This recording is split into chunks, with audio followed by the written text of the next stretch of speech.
مقدمہ تفہیم القرآن ہے یا اس کا تقریباً آخری ورک ہے جو ہم پڑھ رہے ہیں، بڑی کام کی چیز ہے، اور حرف آخر کی طرف مولانا نے اس پہ جو ختم کیا ہے وہ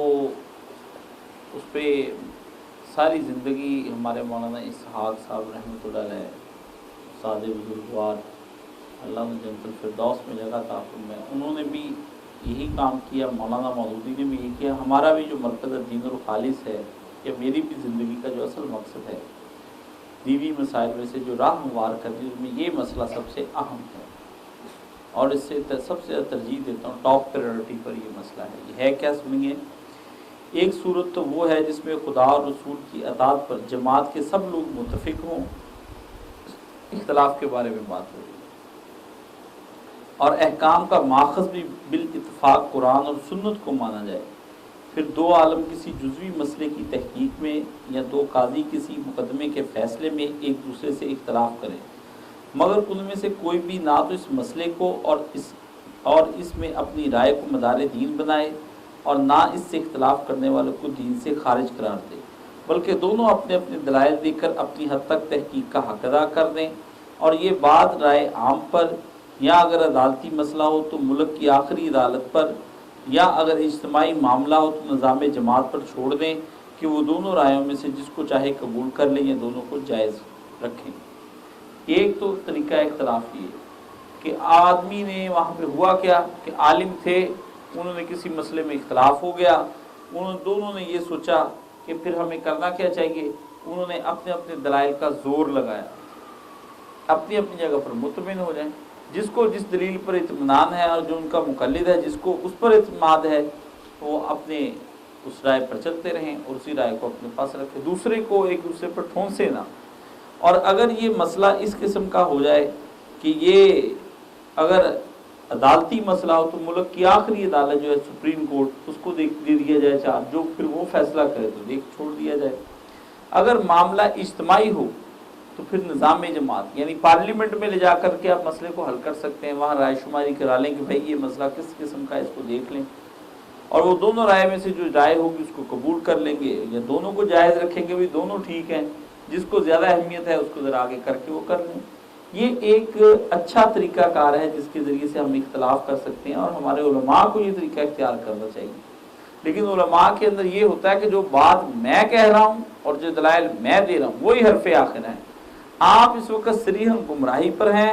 اور آپ فاسق فاجر ہیں، اگر آپ اس پہ عمل کریں گے دوزخ میں جائیں گے، اور اپنے آپ کے پیچھے جو چلنے والے وہ بھی سب دوزخ میں چلیں گے، ضال بھی اور مضل بھی، گمراہ بھی اور دوسروں کو گمراہ کرنے والے بھی۔ بڑے بڑے جملے بول دیتے ہیں علماء، اور کسی کو کافر کہنے سے نہ چوکنا، پھر یہاں تک بات معاملہ بڑھ جائے۔ جیسا کہ آج ہمارے ماں صاحب بتا رہے تھے کہ اسکول کے اندر بچے سب مل کے ایک پارٹی کرتے ہیں،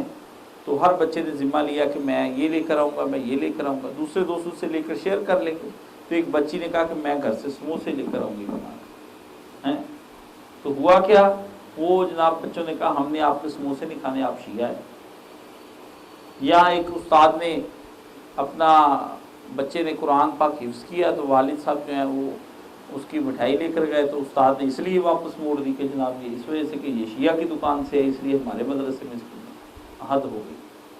یہ کس قسم کا معاشرہ ہم نے تشکیل دے دیا۔ اب اس بچی کے دل پہ کیا گزرتی ہوگی، یا پھر اس مدرسے کا جو بچہ تھا وہ اس کے دل پہ کیا گزرتی ہوگی، اس کی کیا ذہنیت ڈیولپ ہو گئی۔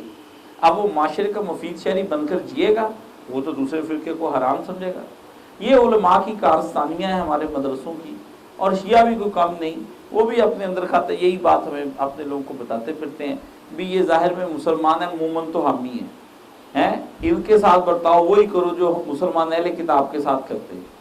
وہ برتاؤ کرو، آخر میں ہم سب جنت میں جائیں گے، اللہ تعالیٰ انہیں جہنم میں پھینکنا ہے سب کو، یہ جہنم کے کتے ہیں، مسئلہ امامت نہیں مانتے، نہ انہوں نے کوئی کام کی ہے نہ انہوں نے کوئی کام کی۔ اس لیے یہ دونوں جگہ پر یہ آپ کو رائے بتا دوں کہ یہ دونوں کا مسئلہ غلط ہے۔ اس حد تک مدار سے رسول اللہ صلی اللہ علیہ وسلم کی ذات کا انکار جو ہے وہ کسی آدمی کو جہنم میں لے جاتا ہے، یا آپ کی ختم نبوت کا انکار جو آدمی کو لے جاتا ہے جہنم میں اور کافر قرار دے دیتا ہے۔ لیکن یہ طریقہ کار نہیں۔ مولانا نے جو فرمایا کہ پھر کیا ہے کہ عالم بیٹھیں یا قاضی بیٹھے یا رائے عام ہو،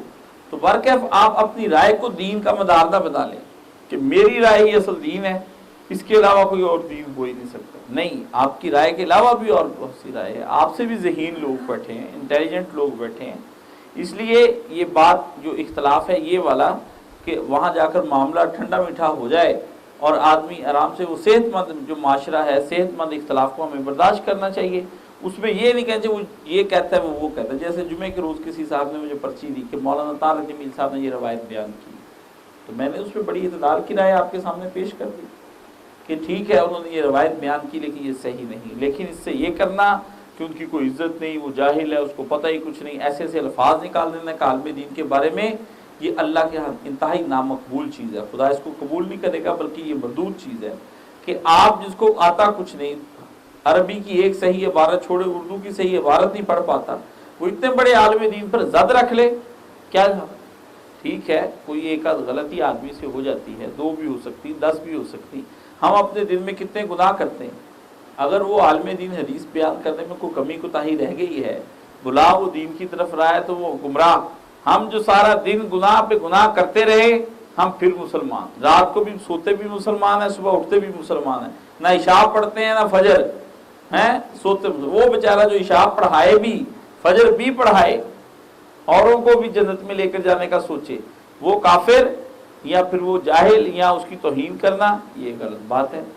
اچھی بات یہی ہے کہ عالم دین کی بھرپور عزت کی جائے، احترام کے ساتھ ان کو ملا جائے، ان کے وقار کے لحاظ کو ملحوظ خاطر رکھا جائے.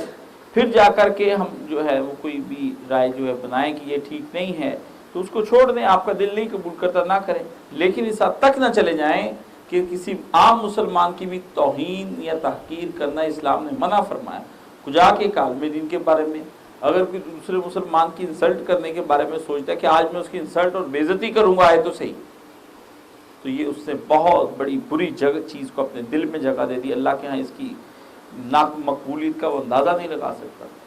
اللہ تعالیٰ نے جہاں ہمیں یہ کہا کہ ہم کسی کا مال نہیں کھا سکتے،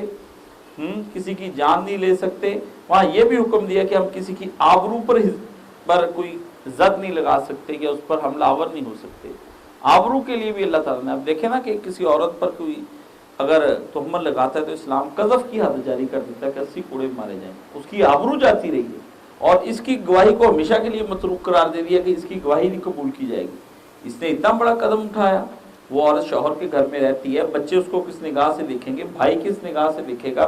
باپ کس نگاہ سے دیکھے گا، دیور ہیں اس کے، جیٹھ ہیں اور اس کے پھر آگے سے آگے ملنے والے ایک عورت سے متعلقین ہزاروں لوگ ہوتے ہیں.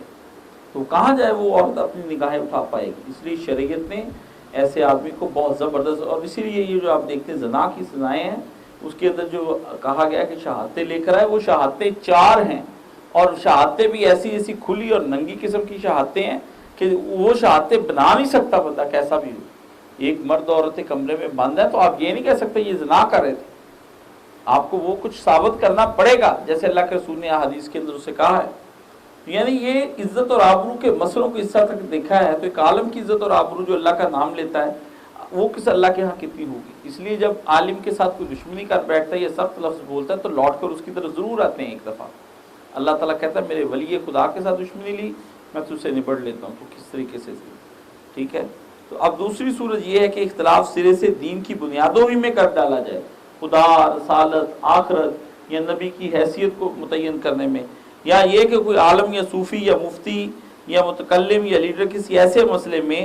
جس کو خدا رسول نے دین کا بنیادی مسئلہ قرار نہیں دیا تھا ایک رائے اختیار کرے اور خواہ مخواہ کھینچ کر اس کو دین کا بنیادی مسئلہ بنا ڈالے، پھر جو اس سے اختلاف کرے اس کو خارج از دین و ملت قرار دے اور اپنے حامیوں کا ایک جتھا بنا کر کہے کہ اصل امت مسلمہ بس یہ ہے، یعنی خود، اور باقی سب جہنمی ہیں، اور ہاں پکار کر کہے مسلم ہے تو بس اس جتھے میں آ جاؤ ورنہ تو مسلم ہی نہیں ہے. اپنا جتھا بنا لے بھی، ہماری پارٹی میں شامل ہو جاؤ، ہمارے فرقے میں آ جاؤ تو تم ٹھیک ہو، اگر سنی ہے تو کہ سنیوں میں آ جاؤ، بریلوی فرقہ حق باقی سب باطل، دیوبندی حق باقی باطل، شیعہ حق باطل، اہل حدیث وہابی حق باقی سب باطل، جماعت المسلمین وہ نئی جماعت ہی بن گئی، وہ کہ ہم بھی مسلمان باقی جماعت کافر، سب کے سب کافر. عجیب بات ہے. تو وہ اپنے والد کا بھی، میرے ایک دوست انہوں نے والد صاحب کا بھی اپنے کا جنازہ نہیں پڑھا، کہتے میرے والد صاحب ہمارے امام کے چونکہ بیعت نہیں اور وہ مسلمان نہیں ہے تو اس لیے جماعت المسلمین سے باہر نکلے ہوئے ہیں، اس لیے میں ان کا جنازہ نہیں پڑھوں گا۔ میں نے کہا بڑی بات ہے، ابا جی کا جنازہ نہیں پڑھنا، ایک نے ماں کا نہیں پڑھا، کہا نہیں والدہ نے نہیں قبول فرمایا تھا ہمارے امیر صاحب کو، سلام نہیں لیتے تھے، کہتے نہیں آپ سے سلام، اب سلام آپ پھر ہم نے جب بہت تنگ کیا کہ کفار کو بھی تو حضور کہتے تھے تو وعلیکم بس اتنا کہہ کے چپ ہو جاتے ہیں۔ بڑے میرے سے مناظرے ہوئے، بڑے جھگڑے ہوئے، آخر کار وہ ساری جماعت تحریر تو ہو گئی، اب تھوڑے سے باقی بچے ہیں وہ لاہور جماعت التکفیر تھی، جس کو دیکھتے یہ بھی کافر وہ بھی کافر ہو گئے، جتنے برے لوگ ان کی حمایت سے یزید کو رحمۃ اللہ علیہ کہتے تھے، ہیں جی، یا ایک حد یہ کہ عام مسلمان کو بھی نہیں ماننا، ایک حد یہ کہ یزید بھی رحمۃ اللہ علیہ ہو گیا تھا۔ تو مطلب یعنی یہ ان لوگوں کا جب آدمی یہ خوارج جتنے بھی ہیں، اب جو کچھ ہوا کویت کے اندر، کل میں نے وہ تصویر دیکھ لی، دوبارہ میں نے دیکھی نہیں، میں نے نہیں دیکھی، جی نہیں کیا وہ تصویر دیکھنے، کیوں؟ بچہ پاس بیٹھا ہوا تھا، باپ اس کے پاس مرا ہوا، بچہ بھی ساتھ ہی مرا ہوا، چھوٹا سا ایسے 7-8 سال کا، اور باپ کا سٹائل یہ تھا کہ ایسی وہ باڈی لینگویج جو تھی نا، اس کو دیکھ کے دل چڑھ گیا، باپ نے بیٹے پر ہاتھ رکھا ہوا تھا، مرتے ہوئے بھی نا وہ اپنے بچے کو غالباً بچانے کی کوشش کر رہا تھا کہ میرا بچہ ٹھیک ہے، باپ بھی مرا بیٹا۔ شیعہ کی مسجد میں کویت میں بم دھماکہ، یہ کیا ہے؟ یہ مسلمان ہیں، بیچاروں کو زد پہ رکھ لیا، پھر کہتے ہیں آپ ان کی حمایت کرتے ہیں، ہم نے کیا حمایت کرنی؟ مسلمان تو ہیں، کلمہ گو تو ہیں، رسول اللہ کا نام نہیں لیتے، نبی سے بڑھ کر کون ہے؟ آپ کے باپ کی کوئی تھوڑی سی عزت کر لینا ایک دو دفعہ، آپ ساری زندگی اس کو کہتے یار یہ ہمارے والد صاحب کے ساتھ اس کو بڑا اچھا پیش آیا تھا، اس لیے میں بھی اس کے ساتھ اچھا ہی پیش آؤں گا۔ جو رکھتا ہی نبی صلی اللہ علیہ وسلم سے پیار ہے، ایمان آپ پہ رکھ لیا، حضور سے آپ کے والد جو ہے وہ حضور سے بڑھ گئے ہیں، یہ ہمارا معاشرہ کس طرف جاتا ہے؟ یہ اس طرح کے اختلافات کی نظر، فلاں کافر، نہ بولے تو وہ بھی کافر، یعنی جو چپ کر کے بیٹھا ہے کہ تو بھی بول، نہیں بولتا تو بھی کافر، چاہے اپنے فرقے کا بندہ ہو، چلو گونگا ہی صحیح، اس بیچارے کا کیا ہے جو نہ بولے وہ بھی کافر، بہرا ہوگا نہیں سنتی تمہاری بات وہ بھی کافر۔ کیا یہ فکرے بنا لیے مسلمانوں نے؟ اللہ تعالیٰ انہیں بنا دے، اللہ تعالیٰ ان سے بچائے اور ان کے ذہنوں کو سلامت کرنے کی توفیق عطا فرمائے، ہیں ایک دوسرے پہ جہنمی کا حکم نہ لگائیں کہ وہ جہنمی ہے، جہنم کا حکم لگانے سے بہت بڑی وعید دے رہے ہیں، آپ اللہ کی کرسی پر بیٹھ گئے ہیں کہ یہ جہنمی ہے، مالک یوم دین ہونے کا آپ نے غیر شعوری طور پر دعویٰ کر دیا ہے، آپ کو پتہ ہی نہیں بات کتنی دور تک پہنچ گئی ہے، کام کتنا خراب ہو گیا ہے، آپ اللہ تعالیٰ کی کرسی پر بیٹھنے پر بیٹھ گئے ہیں اور رسول اللہ کے خدا بن گئے ہیں کہ وہ میرا پیغمبر تھا۔ بات کو جتنا گہرائی سے سوچتے چلے جائیں گے پریشانی پھیلتی چلی جائے گی، آدمی کو اتنے بڑے نہیں کہ کافر کہہ دیا، جہنمی کہہ دیا، ٹھیک ہے انہیں کہنے پہ ان کی رائے ٹھیک نہیں ہے، بڑا عام سی بات ہے، پولائٹ بولنا بھی نہیں سیکھیں، وَقُولُوا لِلنَّاسِ حُسْنًا، پولائٹ بولنا بھی گیا ہمارے اندر سے، تو یہ ہماری سوسائٹی کے اندر یہ چیزیں جنم لے رہی، اس لیے سید مودودی نے کہا جب سارا مقدمہ لکھ لیا تو پھر یہ تدارک کے طور پر لکھا کہ یہ بھی میں آخر میں جاتے یہ مسئلہ بیان کروں، قرآن نے جہاں کہیں بھی اختلاف اور فرقہ بندی کی مخالفت کی ہے اس سے اس کی مراد دوسری قسم کا اختلاف ہے، پہلی قسم کا اختلاف تو اس کی متعدد مثالیں خود نبی صلی اللہ علیہ وسلم کے سامنے پیش آ چکی تھیں، آپ نے صرف یہی نہیں کہ اس کو جائز رکھا بلکہ اس کی تحسین بھی فرمائی، اس لیے کہ وہ اختلاف تو اس بات کا پتہ دیتا ہے کہ جماعت میں غور و فکر، تحقیق، تجسس، فہم و تفقع کی صلاحیتیں موجود ہیں، یعنی ابھی لوگوں کے اندر عقل موجود ہے، سمجھتے حضور کی امت غبی نہیں، خود ذہن نہیں، موٹے دماغ کی نہیں کہ اس کو سمجھ ہی نہ آئے، آپ نے خوش ہوئے کہ میری امت سوچتی ہے، جیسے آپ علیہ السلام نے صحابہ کرام کو کہا کہ فلاں قبیلے میں جا کر عصر کی نماز پڑھنا، نکل جاؤ ادھر، غالباً کوئی غزوہ تھا، راستے میں عصر کی نماز کا وقت ہو گیا، تو صحابہ کرام کہنے لگے بھی حضور صلی اللہ علیہ وسلم نے ہمیں حکم دیا ہے کہ عصر کی نماز وہاں پڑھنا، ایک نے کہا اس سے مراد یہ تھا کہ نبی علیہ السلام نے کہا جلدی جلدی پہنچ جانا، عصر وہاں جا کے پڑھنا، دوسرے نے کہا یہی تھا، ہم اور ہمیں یہی نماز اب چونکہ درمیان میں ہم آ گئے ہیں تو اثر یہی ہوگی تو اثر پڑھ لیں. دوسرے نے کہا جو مرضی ہو جائے, حضور نے کہا تھا اثر وہیں پڑھنا, باقی مغرب بھی پڑھ لیتے, اثر جا کے جائے وہیں پڑھنی جا کے. بعد میں حضور کے پاس آئے, مسئلہ بیان فرمایا, فرمایا دونوں کی صحیح. یہ آپ نے اختلاف کو آپ کہتے بھئی میری مراد یہ تھی, کہا کہ تاکہ اگر کل کو کوئی گنجائش بن سکے ایک دوسرے کو برداشت کرنے, فیصلہ تو وہی ہو سکتا تھا رسول پاک صلی اللہ علیہ وسلم, لیکن آپ نے دیکھا کہ ایک اس سے ہوگا, اگر میں نہیں بولوں گا نا مزید تو ان کے درمیان قوت برداشت بنے گی, ایک دوسرے کے درمیان قوت برداشت سے تحمل آئے گا, بردباری آئے گی, ٹھنڈا پن آئے گا, نظر انداز بھی کر دیا کریں گے ایک دوسرے کی باتوں کو. یہ نہیں کہ جو ہم نے شروع کر دیا کہ اس سے مراد یہ ہے اور جو نہیں مانتا وہ فارغ ہے, ایسا نہیں. اور جماعت کے ذہین لوگوں کو اپنے دین سے اور اس کے احکام سے دلچسپی ہے. ان کی ذہانتیں اپنے مسائل زندگی کا حل دین کے باہر نہیں بلکہ اس کے اندر ہی تلاش کرتی ہیں, اور جماعت بحیثیت مجموعی اس زرعی قاعدے پر عامل ہے کہ اصول میں متفق رہ کر اپنی وحدت برقرار رکھے. یعنی ایک بنیادی طور پر ایک رہیں, اختلاف اس طرح کے چھوٹے موٹے ہوتے رہے اسے برداشت کریں. اور آپ دیکھتے ہیں جن گھروں کے اندر بھی اختلاف برداشت نہیں کیا جاتا بھائیوں کا آپس میں, خواتین نہ کرنے دیتی برداشت, وہ بات کو اٹھاتی رہتی ہے, آپ کو تو اس سے سمجھا ہی کچھ نہیں, آپ کماتے ہیں, باقی تو سارے دیکھ لیں, آپ پھر بھی آپ بڑے تھے, ہونا تو یہی چاہیے تھا, چلو جیسے بھی ہے, لیکن ہوئی تو انسلٹ ہی ہے. ایسی وہ آگ ٹھنڈا بھی کر جانا آگ بھی لگائی جاتی, ٹھنڈا بھی کر جانا آگ بھی لگائی جاتی. وہ اچھا بھلا آدمی ہوتا ہے وہ آپ میں سے باہر ہی ہو جاتا ہے, باہر نکل میں جان گیا تم لوگ مجھے یہ سمجھتے ہو. حضور صلی اللہ علیہ وسلم نے فرمایا اس دنیا کا سب سے عجیب معاملہ یہ ہے کہ ناقصات العقل کامل عقل والے آدمی کے اوپر غالب آ جاتی ہیں. ایسی وہ بندے کو اکساتی ہیں, ایسا اکساتی ہیں. اچھا بھلا بندہ جو ہے نا وہ ٹھیک ٹھاک ہی ہوتا ہے, اندر بیٹھا مرنے ماننے پر آ جاتا ہے. ماں باپ سے ناراض, بہن بھائیوں سے ناراض, بہنوں سے نکل جاؤ, وہ فلانی جگہ چلا جائے, تم ادھر نہیں, تم پھر میں جاتا ہوں, میں نہیں رہوں گا, ہم چلو بھی ہم بھی چلتے. وہ پہلے تیار ہوتی چکے لے جانے کے لیے, وہ کہے چلو ہاں جی چلتے ہیں, ٹھیک ہے نا. پھر بعد میں کہتے ہیں ہمیں گھر سے نکال دیا.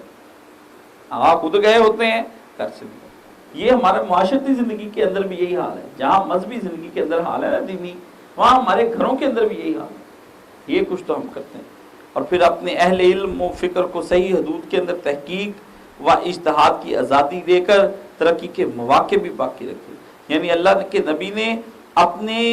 جو ماننے والے تھے ان کی ایک حدود متعین کر دی کہ نئی شریعت بھی بنا سکتے تم, اسی شریعت کے اندر رہ کر نئی نئی راہیں نکال سکتے تم. تمہارا حدود اربع ہے, تم نبی نہیں ہو لیکن تم لوگوں کا ایک حدود, اس میں تم اپنی سوچ سمجھ سے بہت کچھ کر سکتے ہو. ایسا مسئلہ تمہیں پیش آ گیا ہے جس کا نہیں بیان, تو اس میں سوچو. اجتہاد کا دروازہ کھلا ہے, اس کی آزادی دی نبی کریم صلی اللہ علیہ وسلم نے. پھر مولانا لکھا ھذا ما عندی والعلم عند اللہ, یہ کچھ جو میں نے لکھا یہ تو میری طرف سے تھا, سچا علم میرے اللہ کے پاس ہے. علیہ توکلت وعلیہ انیب, میں اسی پر توکل کرتا ہوں اور ایک دن اسی کی جانب مجھے واپس لوٹنا ہے اور اسی سے معافی مانگ. اس مقدمے میں ان تمام مسائل کا استقصاء کرنا میرے پیش نظر نہیں جو مطالعہ قرآن کے دوران میں ایک ناظر کے ذہن میں پیدا ہوتے ہیں. یا مولانا کہتے ہیں میں ان کو بیان نہیں کر سکتا ہوں سب کو, اس لیے کہ ان سوالات کا بیشتر حصہ ایسا ہے جو کسی نہ کسی آیت کے صورت کے سامنے آنے پر ذہن کو کھٹکتا ہے اور اس کا جواب تفہیم القرآن میں برسر موقع دے دیا گیا ہے. لہذا ایسے سوالات کو چھوڑ کر میں نے یہاں صرف ان جامع مسائل سے بحث کی ہے جو بحیثیت مجموعی پورے قرآن سے تعلق رکھتے ہیں, اور ناظرین کرام سے میری درخواست ہے کہ صرف اس مقدمے کو دیکھ کر اس کے تشنا ہونے کا فیصلہ نہ کر دیں, بلکہ پوری کتاب کو دیکھنے کے بعد اگر ان کے ذہن میں کچھ سوالات جواب طلب باقی رہ جائیں یا کسی اور سوال کے جواب کو وہ ناکافی پائیں تو مجھے اس سے مطلع فرمائیں. اور پھر سوال اس کے بعد آئے اور کئی بندوں نے مولانا کی غلطیاں بھی بتائیں اور مولانا سے جو بھی فرمایا. الحمدللہ ہمارا یہ مقدمہ ختم ہو گیا. ہم کل سے سورہ فاتحہ جو ہے اس کو پڑھنا شروع کریں گے, اور انشاءاللہ العزیز سورہ ہمارا یہ اصل میں یہ اب قرآن شریف جو ہے الحمدللہ رمضان شریف کی یہ نواں روزہ تھا ٹھیک ہے، 9واں روزہ تھا، کل 10ویں روزے پہ انشاءاللہ العزیز جو ہے وہ ہم انشاءاللہ شروع کریں گے۔ اور اس میں آپ نے دیکھ لیا مولانا مرحوم نے اس کے اندر کس کس قسم کی چیزوں کو ڈسکس کیا ہے۔ مستشرقین کو ڈسکس کیا مولانا نے۔ مستشرقین وہ لوگ ہیں جن کو انگریزوں نے وہاں پر اپنے ہاں مشرق کے علوم پڑھنے پر رکھا ہوا ہے، اور وہ دنیا کی 25-30 زبانوں کو ایسے جانتے ہیں جیسے ہم اپنی مادری زبان کو جانتے ہیں۔ ایسی گفتگو عربی میں کریں گے، آپ کہیں گے یہ کوئی عرب بول رہا ہے یا انگریز بول رہا ہے، فارسی میں، ہندی میں، انگریزی میں، یہ بڑی بڑی ان کی ہے، ٹھیک ہے، ان کی یہ، اور ان کے لیے بڑے بڑے ادارے بنائے ہیں، اور ان کو گورنمنٹ بہت سپورٹ کرتی، بڑا پیسہ ان کے اوپر خرچ کرتی، اربوں روپے کا ان کو کہتے ہیں کہ آپ پڑھ کے مسلمانوں کی چیزوں کے اندر، پھر وہ کرتے کیا ہے، اسلام کے مخلص بن کر کتابیں لکھتے ہیں۔ ہم بڑے خوش ہوتے ہیں انگریز نے کتاب لکھی، انگریز نے کتاب لکھی، انگریز نے کتاب، مخلص بن کے اسلام کی وہ کیا کرتے ہیں، کتابیں لکھتے ہیں، اور کتابوں کے اندر لکھتے لکھتے لکھتے پھر وہ ایک چھوٹا سا ننھا سا شوشہ چھوڑ جاتے ہیں۔ وہ شوشہ کیا ہوتا ہے، وہ اسلام کی عمارت کو برباد کر دینے والا ہوتا ہے، اور عامی آدمی کو پتہ نہیں ہوتا میں کیا پڑھ گیا ہوں، وہ نہیں جانتا، اس کو پتہ ہی نہیں ہوتا۔ جیسے آپ دیکھتے ہیں کہ ایک آدمی جو ہے وہ کتنا کپڑا نکلتا جاتا ہے تو ذہین جو ماسٹر ہوتا ہے اس کو ایک دم پتہ چل جاتا ہے کہ رنگ جو ہے نا اس کے اندر تھوڑی سی شیڈ آگے پیچھے ہو گئی، یا وہ دیکھ لیتا ہے یہ بی مال ہے، وہ دیکھو سامنے کی طرف سے، عام آدمی کو نہیں پتہ چلتا، عام آدمی تو چلا دیتا ہے جیسا بھی اس کو ہوتا ہے بھائی یہ بی ہے، ٹھیک ہے، دور سے ہی جو بھی اپنے فن کا ماہر ہوتا ہے وہ دیکھ کے کہتا ہے، جو لوگ گاڑیوں کے ماہر ہوتے ہیں وہ ذرا گاڑی کی چلت پھر سے یا کھڑی سے اندازہ لگا لیتے ہیں۔ وہ ایک دفعہ میرے ایک دوست سے میں نے ان سے کہا یار یہ گاڑی کیسی ہے، کہتا ہے اس کو کینسر ہوا ہے، میں نے کہا وہ کیسے، کہتا ہے اس کا سارا نیچے والا حصہ گلا سڑا ہے، اوپر سے بڑی خوبصورت نظر آتی، میں نے کہا مجھے تو بظاہر بڑی اچھی، اس کی نگاہ تھی نا، وہ کام کرتا تھا۔ اسی طرح عالم دین کی نگاہ جو ہوتی جس سے جینون پڑھا ہوتا ہے وہ پوری کتاب پڑھتا، لوگ بڑے خوش ہوتے ہیں کاش صاحب بڑی اچھی کتاب لکھی، بڑی اچھی کتاب لکھی۔ یہ جب زندگی شروع ہوگی آئی نا کتاب، ہمارے مولانا بھی بڑے متاثر ہوئے اس سے پڑھ کر، میں نے جو ہی پڑھی، پڑھتے ہی مجھے نا سمیل آ گئی یہ کس کی لکھی ہوئی، اب وہ بندہ اپنا آج تک چھپا رہا ہے، میں نے تو اس کو ڈھونڈ لیا اسی وقت ہی، میں نے کہا مان نہ مان بندہ یہی، پھر بعد میں اب تحقیق کی تو وہی بندہ نکلا، عبداللہ سہیل تارک نے بھی اس پہ ایک مضمون لکھا، مطلب یعنی نا مجھے پتہ چل گیا اس کا مکتبہ فکر یہ ہے، یہ اس طرف لے کے جانا چاہتا ہے، یہ اپروچ یہ پیدا کرنے کی کوشش کر رہا ہے، بظاہر بہت اچھی ہے لیکن اندر سے سمجھ آ گئی کہ یہ بات کچھ اور ہے، یہ ٹھیک نہیں، یہ اپنی اس بات سے لوگوں کو منوا لے گا، لوگ مان جائیں گے اس کو، اس کے بعد پھر جو چاہے گا یہ منواتا چلا جائے گا سب کو۔ مرزا قادیانی نے کیا کیا، پہلے مناظرے، بڑے مناظرے، ہر جگہ مناظرے، عیسائیوں سے مناظرے، ہندوؤں سے مناظرے، پارسیوں سے مناظرے، مناظرے ہی کرتا گیا، لوگوں کے اندر دھاک بیٹھ گئی مناظرے اسلام، غلام احمد قادیانی، بعد میں پھر دعوے دعوے دعوے دعوے، میں مسیح ہوں، میں فلاں ہوں، میں مہدی ہوں، ہوتے ہوتے خود نبی بن گیا، کہنے لگا میں جو 20 سال پتہ ہی نہیں چلا میں نبی تھا، مجھے اب پتہ چلا کہ اللہ نے کہا بیوقوف اتنی دیر سے تمہیں اشارے دے رہے تمہیں سمجھ ہی نہیں آ رہی، نبی کا یہ حالت ہوگی بیوقوف نبی ہے جی، اس کو کہا میں پتہ ہی چلا میں نبی ہوں۔ 2-4 مریدوں نے کہا حضرت صاحب اس سے تو آپ نبی نبی لگتے ہیں تھوڑے سے، وہاں اچھا چلو غور کرتے، تھوڑی دیر بعد سمجھ آ گئی میں نبی ہوں۔ یہ تو مستشرقین یہ قوم ہے، ان کے جواب دیے مولانا نے، پھر نام لیے بغیر، یہ بڑا اچھا اصول ہے۔ پھر اس کے بعد اپنے ہی مسلمانوں کے وہ لوگ جو گمراہ تھے، حدیث کے انکار پر تلے ہوئے تھے، یا قرآن کریم کی خود ساختہ تفاسیر کر رہے تھے، یا پھر وہ انگریزوں سے یورپ سے اتنے مروب تھے کہ قرآن شریف کی بہت سی سامنے نظر آنے والی چیزوں کا انکار کر رہے تھے، ان کا بھی جواب اس کے اندر دیا۔ ایک عام سادہ کاری کے اندر جو سوال پیدا ہوتا ہے اس کا بھی جواب دیا، ہر چیز کو مولانا نے اس کے اندر جواب دیا، لیکن انہوں نے کہا میں سارے جواب نہیں اکٹھے کیے، باقی ہر جواب جو ہے وہ اپنے موقع کی مناسبت سے سامنے آئے گا تو انشاءاللہ ہم اس کو دیں گے۔ یہ عالم دین کی چیز ہوتی ہے، ہم لوگ جو ہے انہیں قدر کرنی چاہیے ہمیں ان چیزوں کی۔ تو الحمدللہ اللہ تعالیٰ کے فضل و کرم سے ہم نے یہ مقدمہ جو ہے دیکھیں تقریباً ہمیں 6 مہینے سے تو زیادہ ہو گیا ہے،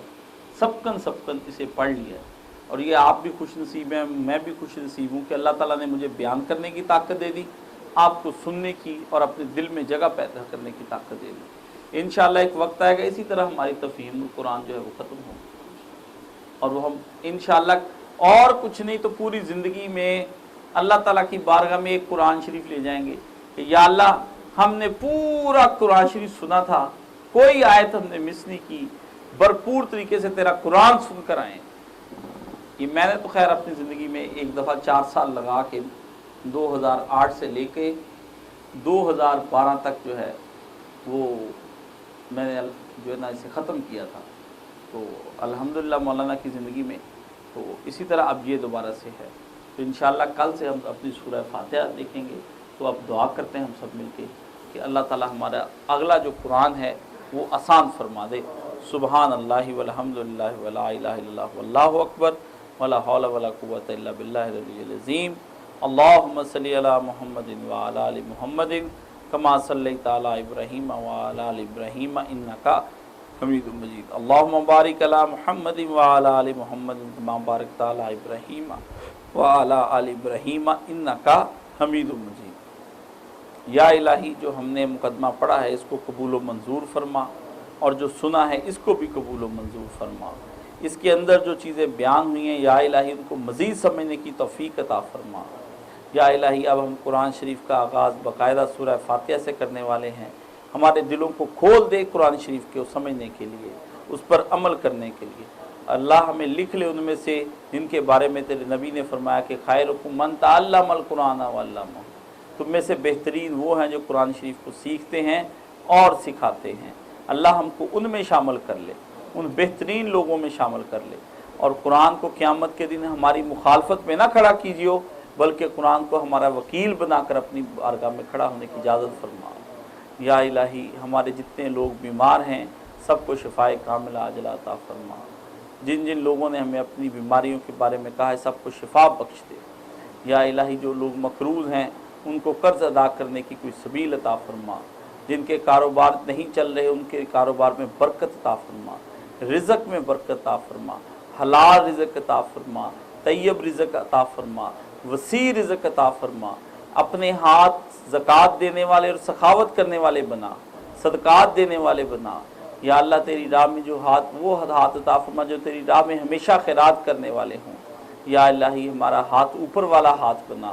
یا الہی نیچے والے ہاتھ بننے سے ہماری یا الہی جو ہے اسے محفوظ و مامون فرما۔ یا الہی جو بے اولاد ہیں اولاد نصیب فرما۔ یا الہی جن کی اولاد ہے اولاد نرینہ عطا فرما، جو موجود ہے یا الہی اولاد اس کو یا الہی لمبی زندگی عطا فرما۔ ان کو نافرمان نہ بنا بلکہ فرما بردار بنا، اپنے دین کا سپاہی بنا۔ ہمارے بیوی بچوں کو ہماری آنکھ کی ٹھنڈک بنا، ہمارے اہل خانہ بہن بھائیوں کو آنکھوں کی ٹھنڈک بنا، ہمیں اپنے والدین کی آنکھوں کی ٹھنڈک بننے کی توفیق عطا فرما، نبی صلی اللہ علیہ وسلم کی آنکھوں کی ٹھنڈک بننے کی توفیق عطا فرما، ملک پاکستان کو استحکام عطا فرما۔ یا الہی پاکستان کو اندرونی بیرونی خلفشار سے مامون و محفوظ فرما۔ یا الہی افواج پاکستان کو ہمت و طاقت عطا فرما۔ یا الہی دشمنان اسلام کو نیست و نبود فرما، فوت شدگان کو جنت الفردوس میں جگہ عطا فرما، رکھے روزوں کو قبول و منظور فرما، پڑے ہوئے نوافل کو قبول و منظور فرما، تہجدوں کو یا الہی قبول فرما،